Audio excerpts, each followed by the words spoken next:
Joseph Muscat, Prime Minister of Malta, what a time to be at the helm of the European Union with everything that's going on in the world at the moment. Now, you've been quoted as saying you think there's a small chance that Brexit won't happen, yet we saw the Brexit bill passed in the House of Commons yesterday. What do you think about that theory? Do you think Brexit's still going to happen or not?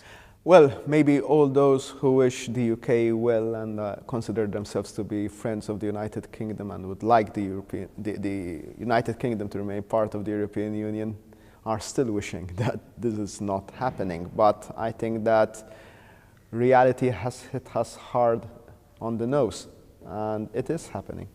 So I guess the best case scenario once upon a time would have been that Britain stays inside the European Union. But from your point of view, what do you see as the worst case scenario? Could we be talking about tariffs between Britain and the EU 27?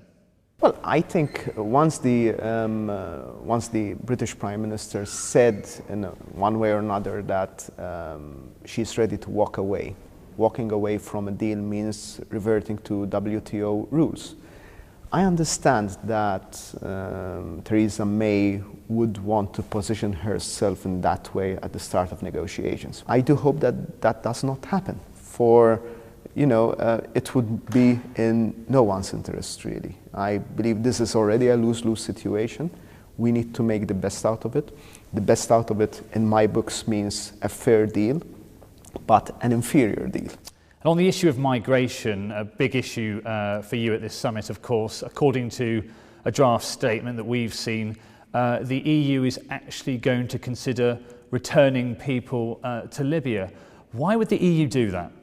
No, I think that the way in which this is being interpreted is not right. What I believe is being discussed is how to help the Libyan government and other governments protect their own borders and manage their own borders. It's whatever we do in the same spirit that we've done in the Turkey deal would not go against the principles of international law. So there would be no returns under this No, what you're talking. You're not interested in sending people back to Libya? No, I'm saying that it's not about the EU or European countries breaking international rules. It's about helping, if they request so, the Libyan government, which is right now very weak, protect its own borders and manage its own borders. Yeah, forgive me for sounding a little cynical, but EU leaders have said this many times before. What makes you think that if we just throw a lot of money at the Libyan government, they'll be able to solve what is essentially our problem?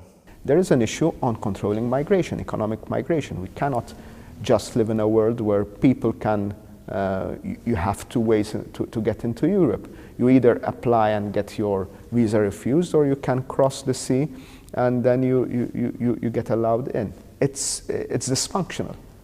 So that's why I think we need to stress the need for other countries to manage their borders, us managing our borders, create a system where those asylum seekers, those refugees, those fleeing war and persecution don't need to cross the desert and risk their life at sea, but are airlifted and taken to European countries where they can begin a new life.